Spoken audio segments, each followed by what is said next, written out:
We are born in avidya. So in other words, we are doomed the moment we are born. Or rather, because we are doomed, we are born. So this is a window. This is a opening. अब यहाँ पे ना जो कर्म का सिद्धांत होता है ना, उसमें तीन चीजें समझनी होती है।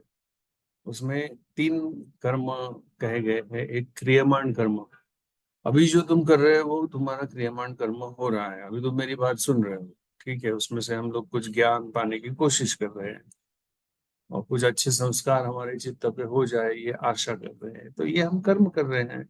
ये क्रियमाण कर्म जो मोमेंट टू मोमेंट तुम्हारा चालू रहता है, जो बर्थ से लेकर डेथ तक के शुरू रहेगा, दैट इज क्रियमाण कर्म।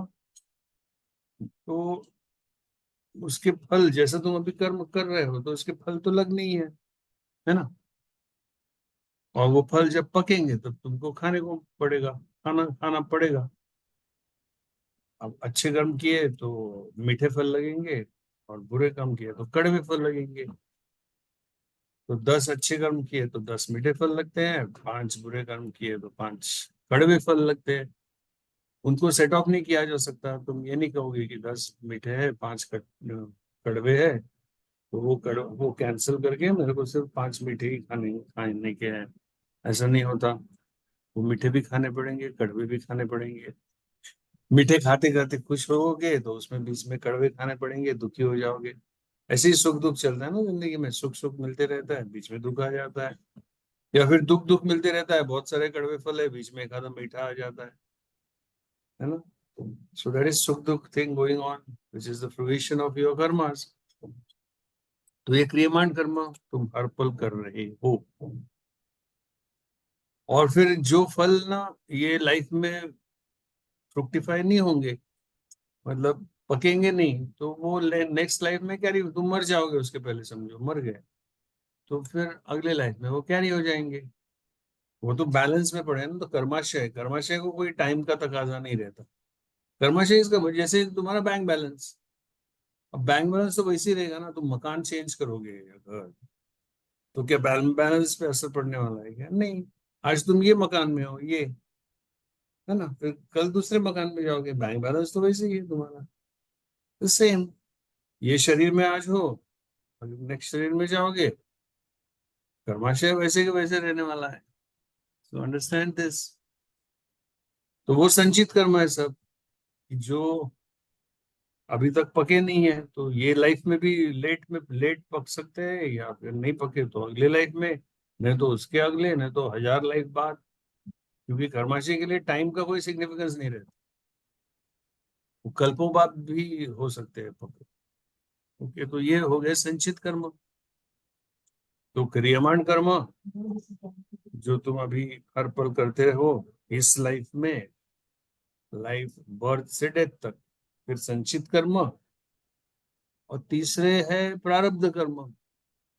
तो वो क्या होते हैं? तो अभी जैसा ये लाइफ तुम्हारा खत्म होने को आया, समझो नेचुरल डेथ, तुम्हारे अभी डेथ आ गई, तो डेथ के मोमेंट के वक्त इस लाइफ के जो भी प्रधान कर्म है वो सब एकत्रित हो जाएंगे, इकट्ठा हो जाएंगे सब।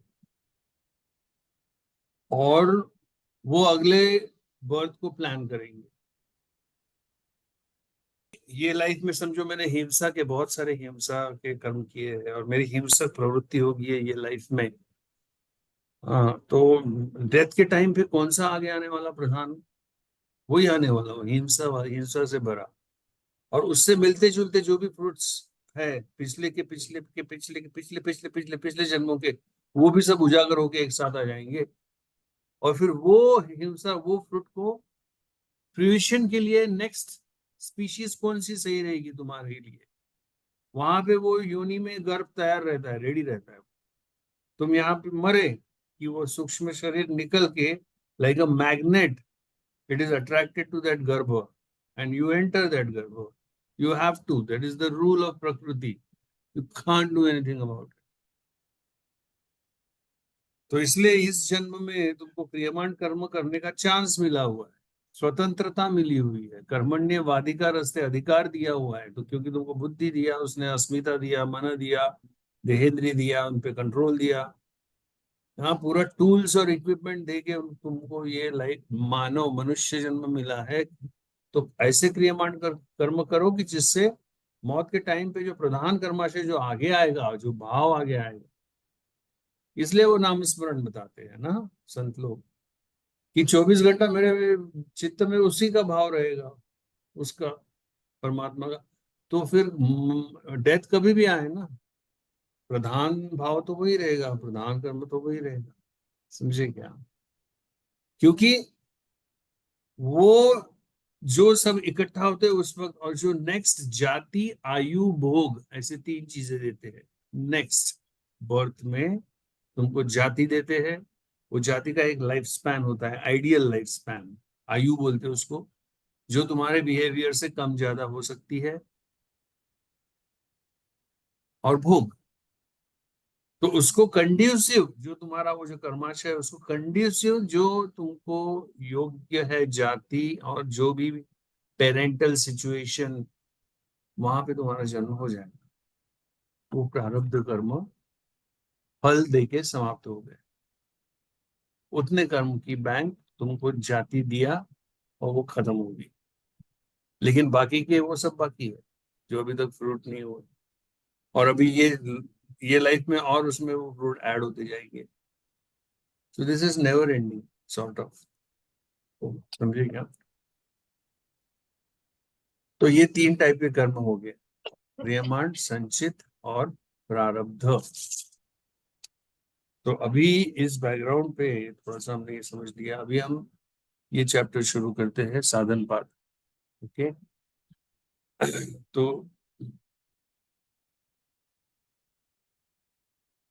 साधन पाठ सूत्र नंबर 1 से 11 तक के हम लेने वाले हैं। तपः स्वाध्यायेश्वर प्रणिधानानि क्रिया योगः समाधि भावनार्थः क्लेश तनुकरणार्थश्च अविद्या स्मिता राग द्वेषाभिनिवेशाः क्लेशाः अविद्या क्षेत्रमुत्तरेषां प्रसुप्त तनु विच्छिन्नोदाराणाम् अनित्या शुचि दुःखानात्मसु नित्य शुचि सुखात्मख्यातिरविद्या दृग्दर्शन शक्त्योरेकात्मते वास्मिता सुखानुशयी रागः दुःखानुशयी दिवेशः स्वरसवाहि विदुषोऽपि तथा रूढ़ो विनिवेशः ते प्रतिप्रसवहेयाः सूक्ष्माः ध्यान हेयास्तदवृत्तयः। यहाँ तक हम पढ़ रहे हैं। ओके। तो ये जो अभी तुम क्रियमाण कर्म कर, तो मतलब क्या, तीन टाइप के कर्म हमने देखे, क्रियमाण, संचित और प्रारब्ध। तुम्हारे हाथ में क्रियमाण कर्म है, क्योंकि संचित जो है तुम ऑलरेडी कर चुके हो। प्रारब्ध जो है उस हिसाब से तुमको ये बर्थ मिल चुकी है, और बर्थ कंडीशंस मिल चुके हैं। तो अभी तुम्हारे हाथ में क्या है? मोमेंट टू मोमेंट तुम जो क्रियमाण कर्म कर रहे हो वो हाथ में है। लेकिन वो भी क्या तुम्हारे सही में हाथ में है, या तुम्हारे पूर्व संस्कार जो है, जो तुम्हारे सोच है, वो सोच के हाथ में है? तुम्हारे हाथ में या तुम्हारी सोच के हाथ में? तुम कौन हो? तुम तुम्हारी सोच हो, तुम तुम्हारी बिलीफ सिस्टम हो। तो ये जो क्लेश जो है ये तुम्हारी बिलीफ सिस्टम, और वो तुमको कंपल्सिवली कंपल्सिवली एक टाइप में बिहेव करने को मजबूर कर देती है। तुम अलग बिहेवियर, तुम्हारा बिहेवियर तुम चेंज नहीं कर सकते। तुम्हारे बिहेवियर पैटर्न्स बन गए, थिंकिंग पैटर्न्स बन गए। तो we are addressing that aspect now of kriyamana karma, कि मैं जानूं कि मैं ऐसा क्यों बिहेव करता हूं, मैं ऐसा क्यों सोचता हूँ, और उसको मैं कैसे कंट्रोल करूं। तो यहाँ पे शुरुआत हो रही है, तपह स्वाध्याय ईश्वर प्रणिधान। तो ये जो तुम्हारा बिहेवियर है, जो तुम्हारी सोच है, तुम्हारी भावनाएं हैं, इनको सही रखना, इनको कंट्रोल में रखना, ये क्रिया योग से हो सकता है। तो क्रिया योग क्या है, पतंजलि समझा रहे हैं। क्रिया योग है तपह, स्वाध्याय और ईश्वर प्रणिधान। ये तीनों जब एक साथ तुम करोगे तो वह क्रिया योग कहा जाएगा। अब वो क्रिया योग करने से क्या मिलेगा मुझे? तो अगला सूत्र कहता है समाधि भावना मिलेगी।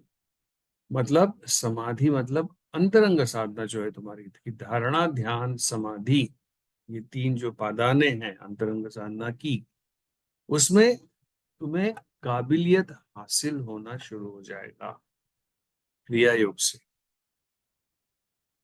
हाँ, मतलब समाधि भावना मतलब समाधि तुम्हारे चित्त में नेचुरल होने लगेगी, आसान होने लगेगी, सतत होने लगेगी, समझ में आने लगेगी, पकड़ में आने लगेगी। इसका मतलब है समाधि भावना। और दूसरा क्लेश तनु करना। तनु मतलब weak, impotent, unable to reproduce, that is the meaning of तनु। तो ये जो क्लेश जो है, जो बारंबार तुम्हारा वही रिपीटेटिव बिहेवियर पैदा करते रहते हैं, वो वीक हो जाएंगे। मतलब तुम्हारा बिहेवियर चेंज होना शुरू होगा, तुम्हारे बिहेवियर पे तुम्हारा कंट्रोल आना शुरू हो जाएगा, तुम्हारी सोच पे, तुम्हारी भावनाओं पे। Are your thoughts in your control? Think about it. During the course of a day 60,000 thoughts pass through your mind. 60,000। उसमें ये कितने तुम्हारे कंट्रोल में है या रैंडम है? क्या तुम्हारे इमोशंस तुम्हारे कंट्रोल में है? हाँ, तो या कभी भी ऊपर आते हैं, कभी नीचे जाते हैं, मूड स्विंग्स होते हैं। क्या कंट्रोल में है तुम्हारे विचार, इमोशंस, बिहेवियर? अच्छा, क्या ये तीनों में कॉन्ग्रुएंस तो भी है क्या?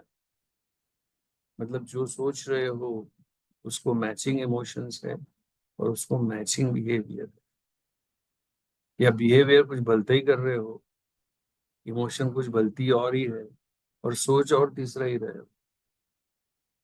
That is इनकॉन्ग्रुएंस।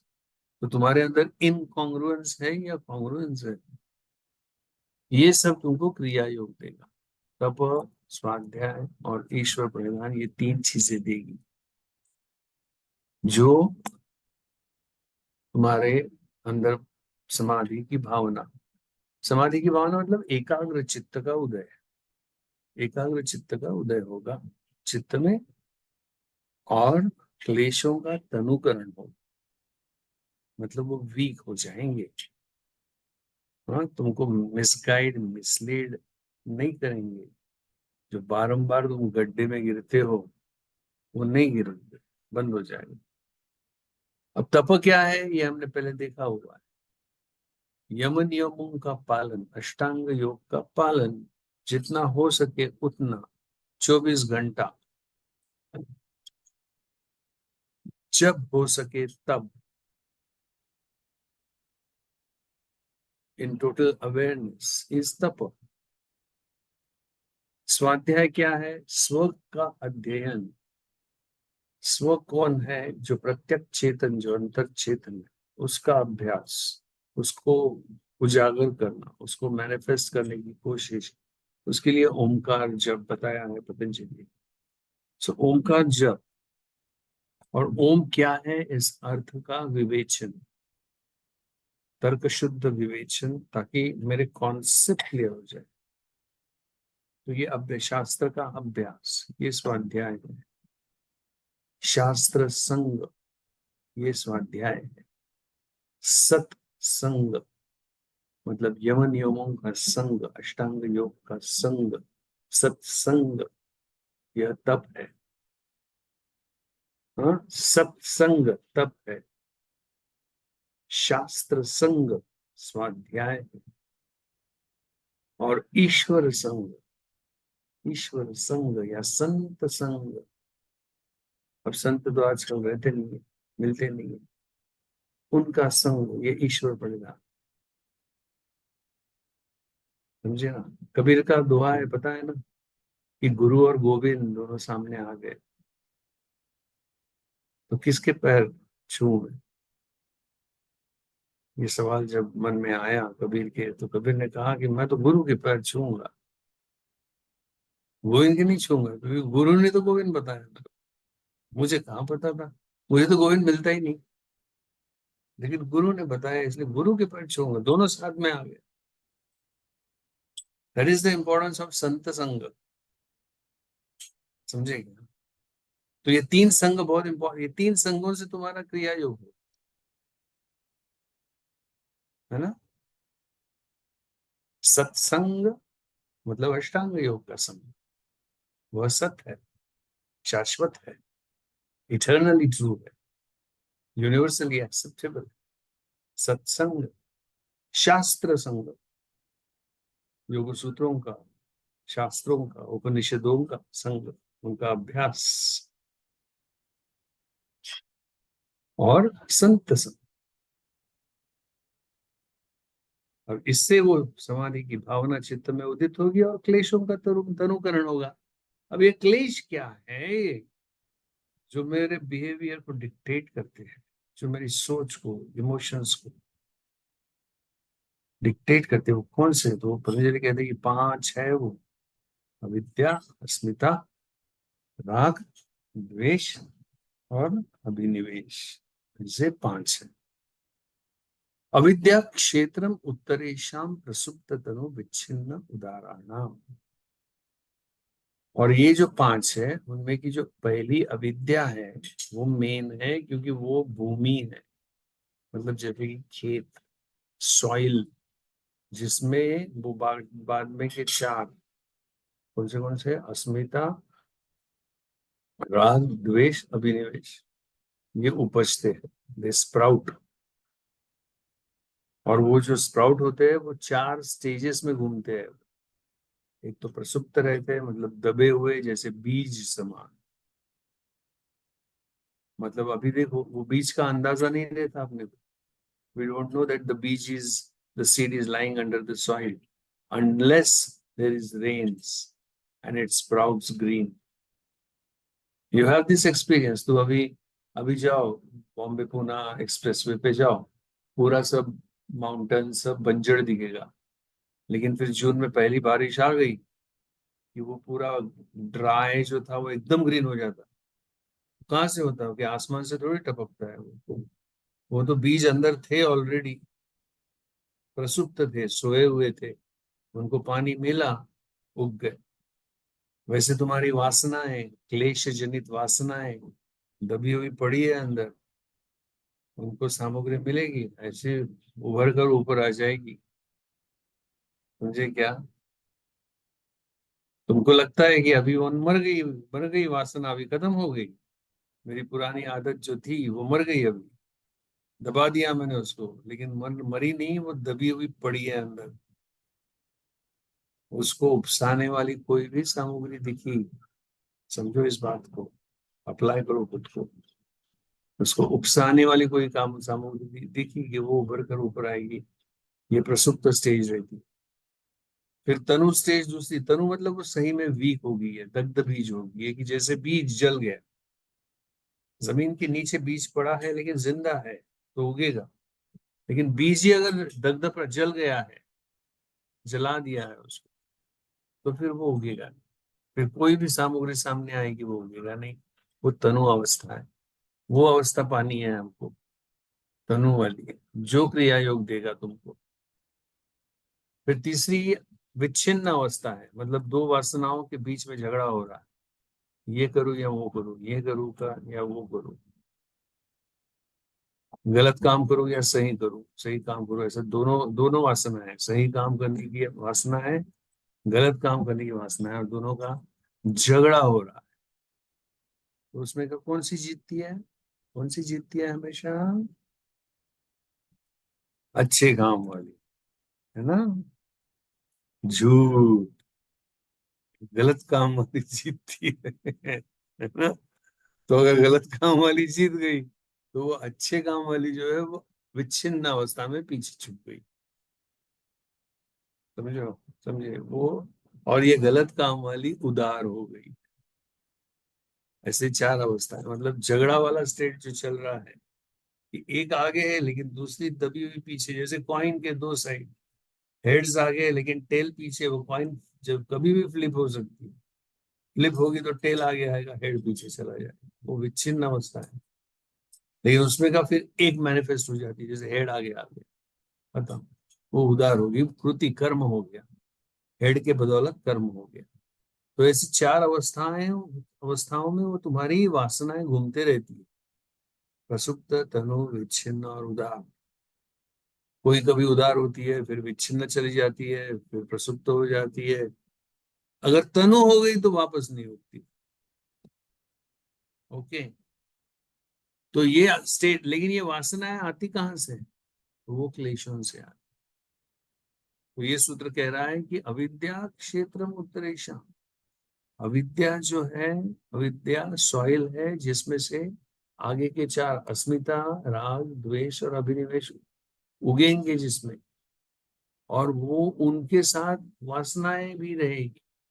मतलब वो क्लेशों के जैसे क्लेश उगेंगे और उनको फूल लगेंगे, तो वो फूल सब वासनाएं, एकदम फूलेंगे फूलेंगे, वो वासनाएं, वो चार स्टेजेस में घूमती रहती है।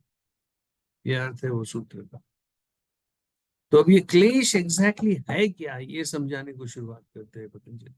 पहला वो समझाते हैं अविद्या, जो कि जननी है बाकी के क्लेशों।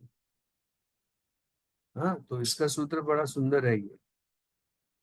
अनित्य, अशुचि, दुख, अनात्म सुख।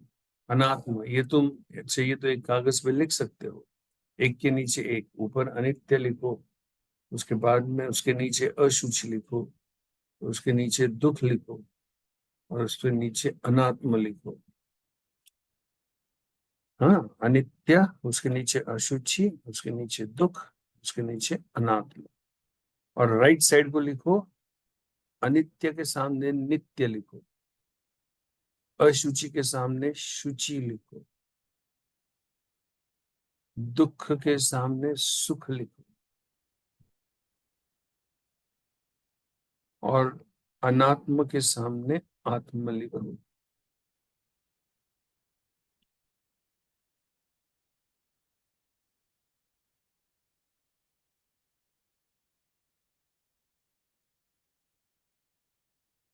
अब इसका अर्थ ये है, अब उसको देखो जो लिखा है, जो नित्य है उसको अनित्य समझते हो, ये अविद्या।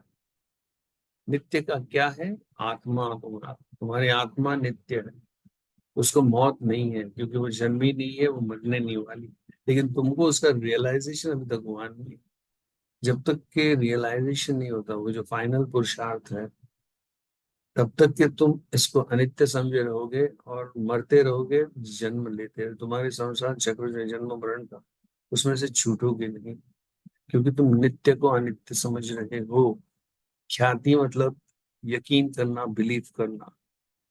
सो अभी अनित्य, अशुचि, दुख, अनात्म, नित्य, शुचि, सुख, आत्म, ख्याति ही, ये अविद्या है। तो जो आत्मा नित्य है, उसे समझते हो कि वो मर जाता है, वो पुनर्जन्म लेता है, वो कोई पुनर्जन्म वगैरह आत्मा लेती ही नहीं है, क्योंकि वो कभी मरती नहीं, वो अमृत है।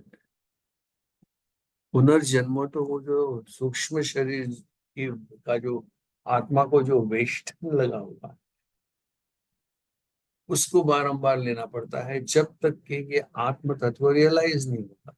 ये रियलाइज होगा जिस दिन, जिस वक्त, उस वक्त ये छूट जाएगा, प्रकृति के जो आवरण है वो प्रकृति में विलीन हो जाएगा, आत्मा मुक्त हो जाएगा, फिर वापस जन्म नहीं लेना पड़ेगा। लेकिन जब तक कि ये अविद्या है, जब तक कि ये आवरण है, आवरण किन चीजों का है? बुद्धि, अस्मिता, मनस, इंद्रिय, एकादश इंद्रिय, इन सब का, पंच प्राण, इन सब का आवरण। तो जो नित्य है उसे अनित्य समझते हो, इसलिए तुम मरने पे गम करते हो ना। लोग मरते हैं तो जोर जोर से रोते हो, ये अविद्या है असल में। क्योंकि वो तो मरा है ही नहीं, उसने तो सिर्फ मकान चेंज चेंज किया। या फिर एक, अगर वो पहुंचेला है तो एक रूप हो गया, समझे क्या? जो जो अशुचि है, जो शुचि है उसको अशुचि समझते, जो शुचि है, जो पवित्र, शुचि मतलब पवित्र। ये आत्मा जो है कभी अपवित्र हो ही नहीं सकती। जैसे अभी आज ही सुनने हमने त्राटक किया, आज सुबह हमने तो त्राटक, ज्योति त्राटक किया हमने। तो उसमें एक स्टेज, वो स्टेजेस में किया जाता है, तो उसमें एक स्टेज में ये कॉन्सीव करना होता है, कंसीव करना कि वो ज्योति का जो प्रकाश है वो आत्म प्रकाश है। तो प्रकाश तो शुद्ध रहता है ना, प्रकाश तो मलिन हो ही नहीं सकता, मैला हो ही नहीं सकता। प्रकाश तो प्रकाश है, तो वो तो शुचि है, वो तो पवित्र है। लेकिन तुम समझते हो कि वो मलिन हो गया, इसलिए वो जो अछूत वो पुराने जमाने में था वो अभी तो नहीं है, लेकिन अभी भी है अछूत। तूने मुझे छुआ तो मैं अपवित्र हो गया। अरे कैसे हो गया, जब तू यहाँ पे ब्राह्मण है, ब्रह्म को जानने वाला है, तो तू अछूत हो ही नहीं सकता ना, मतलब तू मलिन तो हो ही नहीं सकता। कहानियां है ना, वो संत निकला नदी में नहाकर और किसी अछूत ने उसको छू लिया, उसको फिर से वापस जाके नहाना पड़ा। कितनी बेवकूफी है।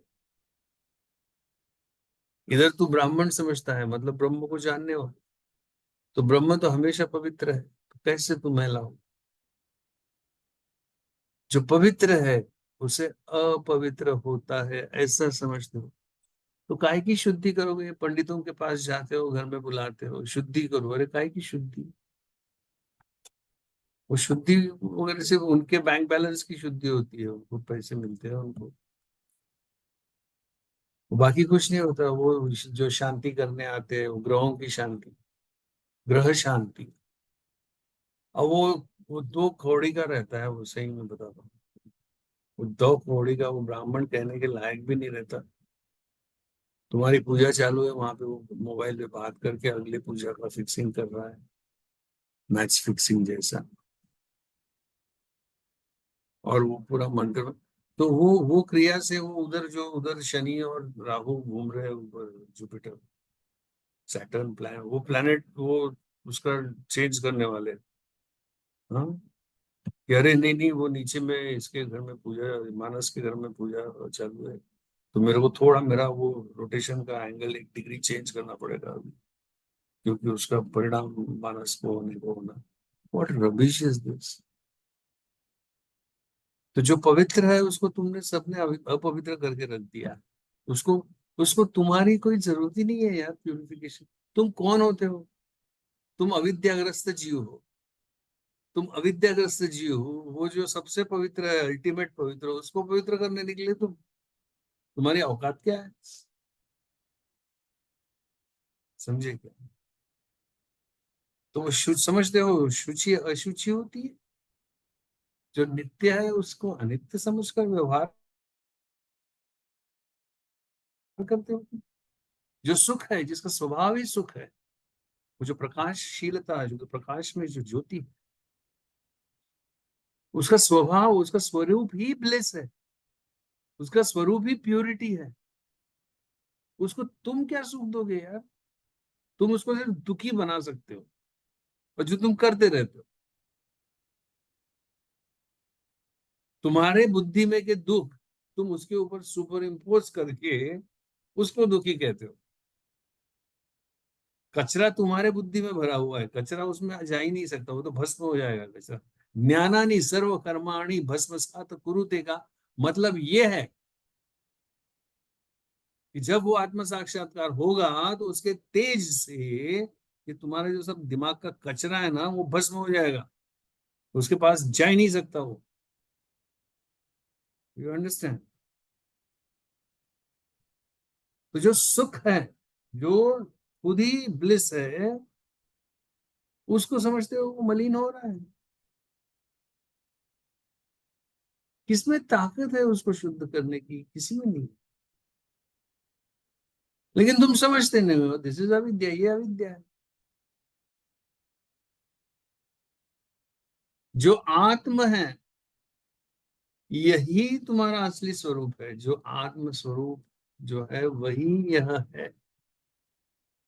और जो तुम्हारे अंदर है, तुम्हारे बुद्धि बुद्धि वृत्ति को प्रकाशित कर रहा है अंदर से, उसको पूरी दुनिया में ढूंढते बैठोगे, 4 धाम जाओगे, बद्रीनाथ केदारनाथ जाओ, कुछ नहीं मिलने वाला जब तक ये समझ नहीं। तिरुपति जाओ, साईं बाबा जाओ, इधर जाओ, उधर जाओ, महाकाल जाओ, क्योंकि वो मंदिरों से तो वो डीटियां कब की निकल चुकी है। तुमने इतना वहां पे भगड़ मचाया है ना, they are got fed up with you people. तुमको क्या लगता है वो तिरुपति बालाजी में, वो बालाजी सही में वहां बैठा है क्या? क्योंकि he ran away long time ago यार। वो सब तुम भीड़ भाड़, कितना साउंड पोल्यूशन, सब पोल्यूशन, वहां भी तुम पे असर होता है। वो क्यों होता है? क्योंकि वो there is a mass mentality, it's deep psychology. समझे क्या? तुम शिरडी गए, समझे, तो साईं बाबा का दर्शन किया, तो वहां पे साईं ने कुछ नहीं दिया तुमको, लेकिन तुम्हारे अंतःकरण पे तुम्हारी श्रद्धा के कारण जो परिणाम है, वो गणित छुड़ा। तुम्हारी श्रद्धा कारगर होती है। तुममें इतनी ताकत नहीं है कि तुम साईं बाबा को बुला पाओ। मूर्ध ज्योतिषी सिद्ध दर्शनम, ये एक सूत्र है पतंजलि का। हाँ, तुम साईं बाबा के जो वाइब्रेशंस है, जो वो छोड़ गए है इस संसार में, वाइब्रेशंस कभी मरते नहीं। तो वाइब्रेशंस का रिकॉल, वो वाइब्रेशंस को री इनकारनेट या रेसिप्रोकेट करने के लिए तुम्हारे वाइब्रेशंस उस लेवल तक मैच होने चाहिए। तब जाके जाके तुम्हें साईं बाबा के जो तथाकथित दर्शन होते हैं, सब में कहते हैं, वो दर्शन होने की काबिलियत तुमने चाहिए। उनका रेजोनेंस क्या है, उनके वाइब्रेशंस का, साईं बाबा के वाइब्रेशन का रेजोनेंस क्या है? तुम पहुंच सकते हो क्या वो रेजोनेंस तक के? अगर पहुंचोगे तभी तो वो मैच होगा ना। तब तक ये कुछ नहीं होने वाला। तब तक के तुम्हारी श्रद्धा काम जरूर आती है कि तुम वहां गए शिरडी और पूरे श्रद्धा भरे भाव से गए, because faith, your whole existence is belief. Klesha is your belief system, klesh is your belief system. समझे क्या? आरईबीटी सुना है तुमने नाम? Rational emotive behaviour therapy, it is all klesha based. That is the belief, core belief. Core belief से तुम्हारे thoughts निकलते हैं, थॉट्स से तुम्हारे इमोशंस बनते हैं, इमोशन की बिना पर तुम कृति करते हो, एक्शन करते हो, और उसके परिणाम भुगतते हो। तो अगर तुमको परिणाम बदलना है तो कृति बदलनी होती है। कृति बदलनी है तो उसके पीछे के इमोशंस बदलने चाहिए। इमोशंस बदलने हैं तो उसके पीछे की थॉट प्रोसेस बदलनी चाहिए। थॉट प्रोसेस बदलनी है तो तुम्हारी बिलीफ सिस्टम बदलनी चाहिए। इरैशनल से रैशनल होनी चाहिए, क्योंकि इरेशनल बिलीफ सिस्टम से डिसफंक्शनल थॉट्स निकलते हैं, जिनसे डिसफंक्शनल इमोशंस पैदा होते हैं, और जिससे सेल्फ डिफीटिंग एक्शंस निर्माण होती है, जो कि अनवांटेड कॉन्सिक्वेंसेस तुम्हें देती है। So there is a progression, this is all very scientific. Patanjali was a scientist. समझे? तो वहां पे मंदिरों में तुम जाते हो तो तुम्हारी बिलीफ सिस्टम काम करती है। बाकी वो भगवान भगवान है नहीं वहां। भगवान तो सब जगह है ना यार। वो पत्थर में क्या, ये पत्थर में क्या, इधर ये कहोगे, उधर ढूंढने निकलोगे। आत्मा इधर बैठा है, उसको नजरअंदाज करके सब पाप करोगे। जो अंदर बैठा है वो एज इफ वो अंधा है, उसके जैसा चौकन्ना दूसरा कुछ है ही नहीं इस पूरे संसार में, जिसको सब कुछ दिखता है, जो सर्वज्ञ है, जो तुम्हारे अंदर बैठा है। और तुम बिल्ली जैसा आंखें बंद करके दूध पीते हो,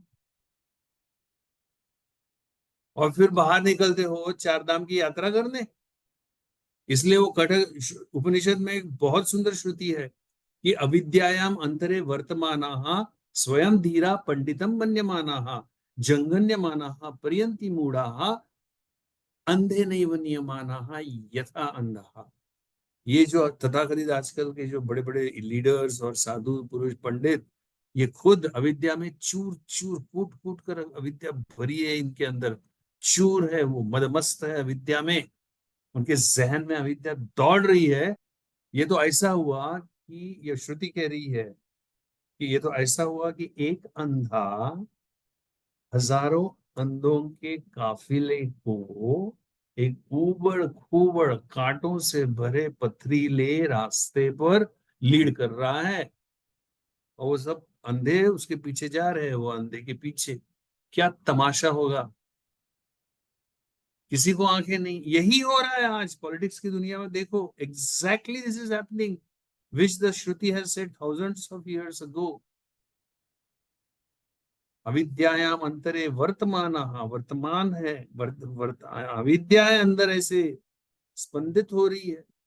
स्वयं धीरा, खुद को ग्रेट पंडित मन्यमाना, जंघन्यमाना पर्यंती मूढ़ा, ये मूढ़ का है उनको, ये बेवकूफ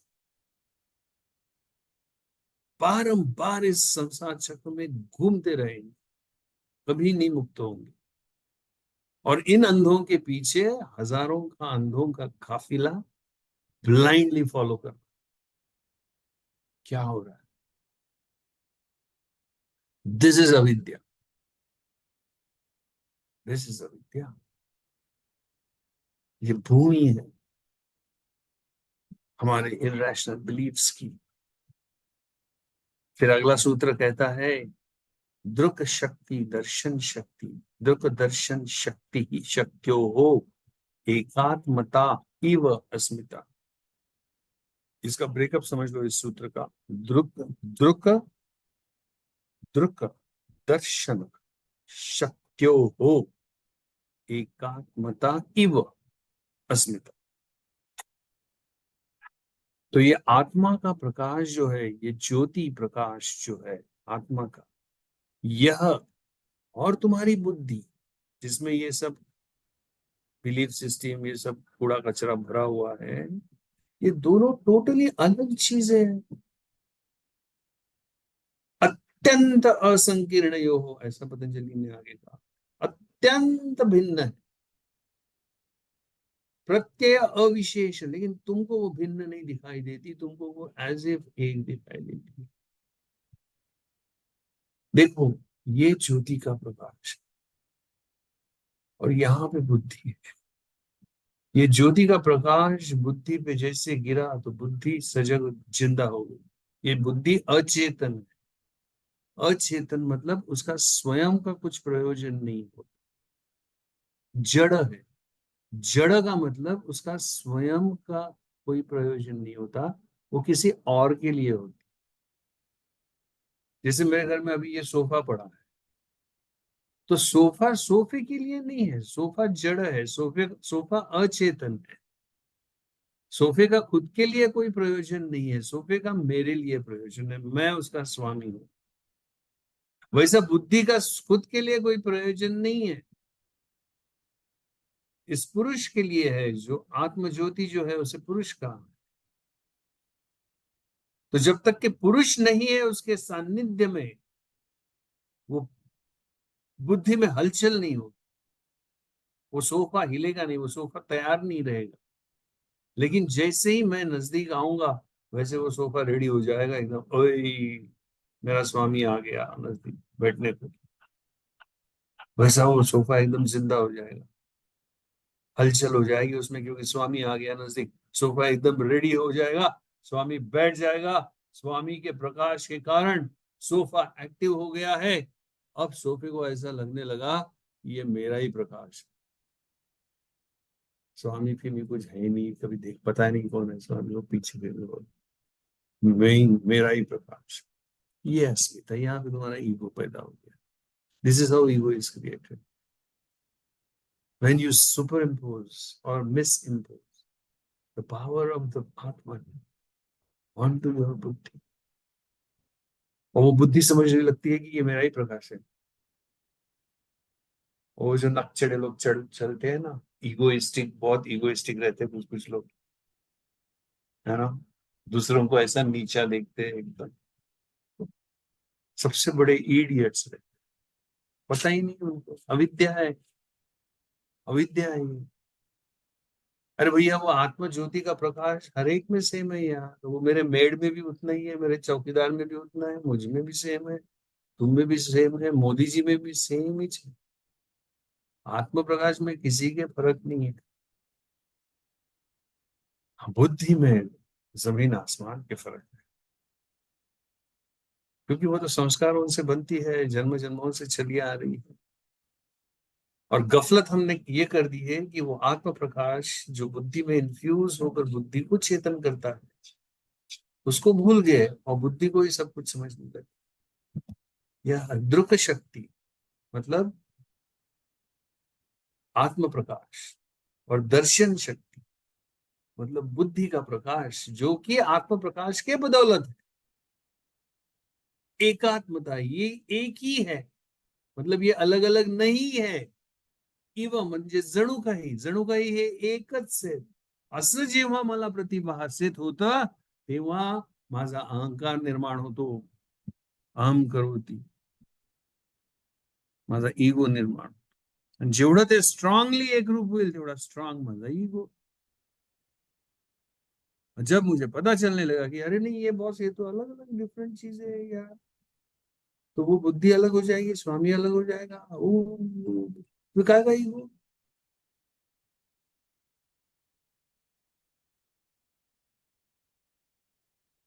फिर तो बुद्धि का कोई मायना नहीं रहता. फिर बुद्धि को तुम सही मायने में, सही ढंग से इष्ट कर्मों में इस्तेमाल कर सकते हो, जब तुमको ये दर्शन हो जाए. इसी को विवेक ख्याति कहते हैं.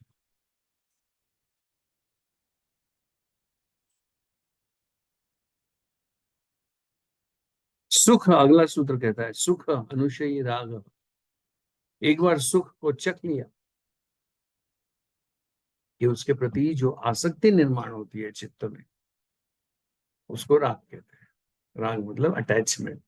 राग मतलब वो अपना मराठी वाला राग नहीं, गुस्सा वो वाला नहीं. राग मतलब अटैचमेंट. होता है ना, तुम सोचो ना, एक बार तुमने कोई भी विषय तुम्हारे संपर्क में आया और उस विषय से अगर तुम्हारे इंद्रियों को सुख हुआ, अनुकूल संवेदना हुई, तो उसे सुख कहते हैं. वो एक बार एक्सपीरियंस किया कि उसके बारे में अटैचमेंट होगी. How do we differentiate between the bliss that is there and sukh that is actually created? Bliss you Yeah, can be attached to, simple na, the simple kind. difference. Simple difference is bliss is inbuilt, and sukha requires an extrinsic stimulus. Sukha requires some stimulus, an object, situation, event, person, something or other. But bliss is inbuilt. Bliss doesn't require anything. It is self-contained and self-complete in itself. Bliss Okay? doesn't require an attachment. Sukh requires an attachment. Yeah, that is rag. And dvesh is when the same thing gives unwanted sensations. जब विषयों से संपर्क होने के बाद इंद्रियों को प्रतिकूल संवेदना होती है. इंद्रिय कौन कौन से? एकादश इंद्रिय, sensory organs, action organs and mind. प्रतिकूल संवेदना होती है विषयों से संपर्क होने के बाद, तो द्वेष निर्माण हो जाता है कि नहीं चाहिए, हेट रेट, खत्म करो उसको, नहीं होना, नहीं मांगता, हटा. द्वेष, दैट इज द्वेष, एवर्जन. तो वो अपने आप भी हो सकता है, या फिर सुख के आड़े जो आए उसके बारे में भी हो सकता है. तुम्हारे सुख के आड़े, मुझे इसमें सुख मिल रहा है और तू उसके आड़ आ रहा है, I hate you, I will kill you. So राग और द्वेष आ गए. And these are all very firm beliefs in your thinking mechanism. Your vidya, it dictates your thought process. Your asmita, it dictates your thought process, which means your emotions and your behavior and the consequences. Ye rag, ye dvesh, they dictate your thought process, thereby your emotions, thereby your karmas, the kriyaman karmas, and the fruits, consequences. And then, lastly, स्वर समाहि विदुषोपि तथा रूढ़ो विनिवेश। स्वर समाहि मतलब उसको बहने के लिए कुछ मोटिवेशन, कोई ये नहीं लगता, कोई चालना नहीं लगती, वो खुद ही बहते रहता। स्वर समाहि जैसे नदी का उगम पर्वत शिखर पर हो गया, एक बार उगम हुआ कि वो खुद ही बहेगी, उसको बहाने के लिए तुमको कुछ नहीं करना पड़ता है। बहना उसको, वो बहती है, बाय नेचर ही बहने वाली है। तो वैसा ये भाव तुम्हारे खून में बह रहा है, तुम्हारी हर सांस में बह रहा है, तुम्हारे हर न्यूरल एक्टिविटी नर्व फाइबर में बह रहा है, तुम्हारे हर सेन, तुम्हारे जैन में, रोम रोम में ये भाव बह रहा है।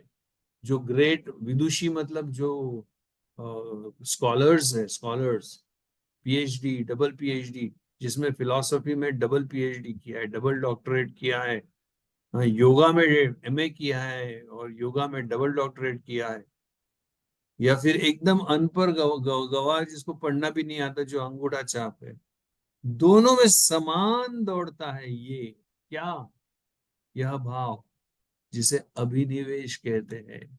मतलब जीने की आसक्ति, जीवंत रहने की आसक्ति, जीवन को चिपकने की आसक्ति। अभिनिवेश में फियर ऑफ डेथ, कि कोई भी मरना नहीं चाहता, कौन मरना चाहे।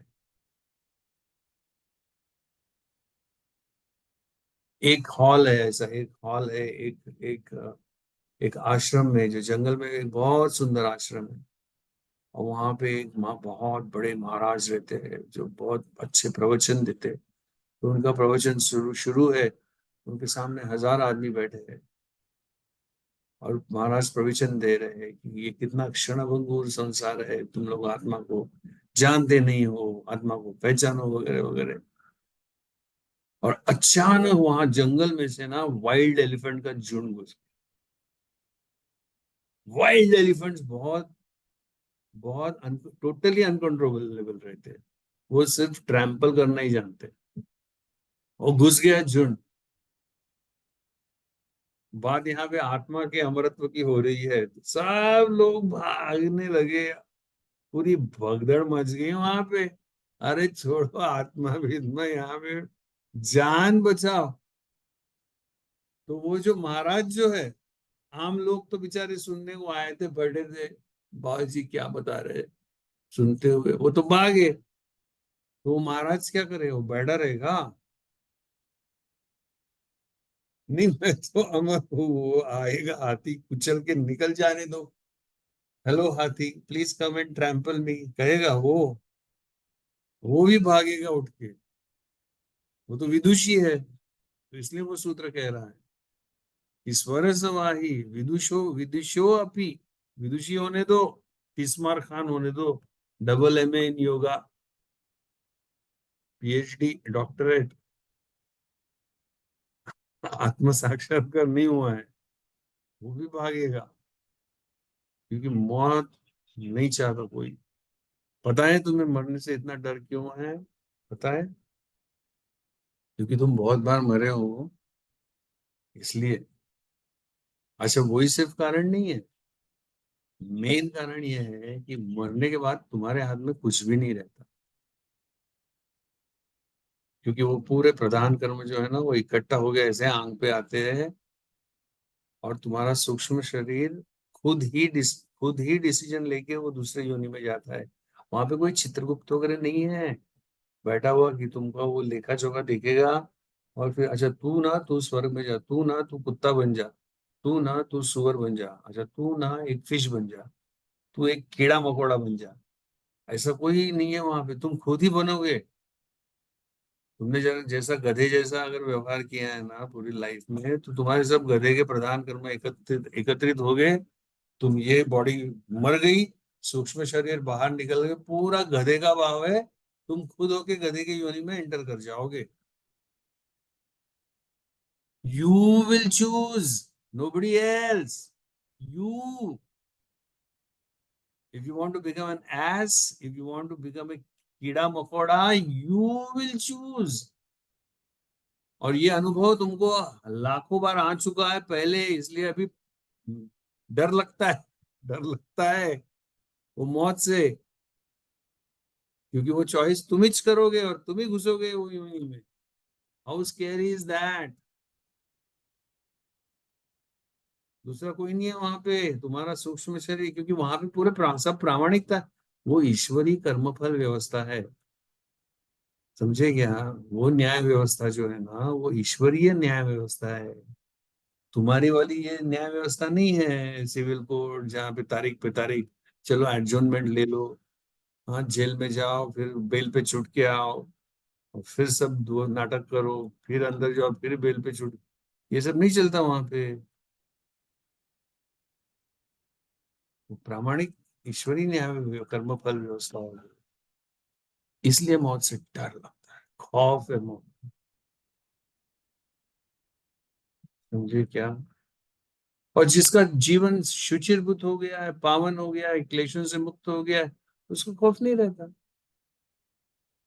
तुकाराम महाराज को एक बार एक जन ने पूछा कि महाराज, बोले अभी आप मरोगे तो आप तो वापस नहीं, आपको तो मोक्ष मिलेगा, आप तो ब्रह्म ब्रह्म रूप हो जाओगे, आपके तो मजे है।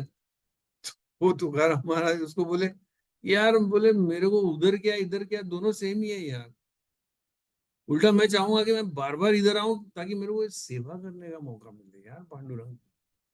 ये बड़ा लवली इमोशन है ये, पांडुरंग की सेवा करना।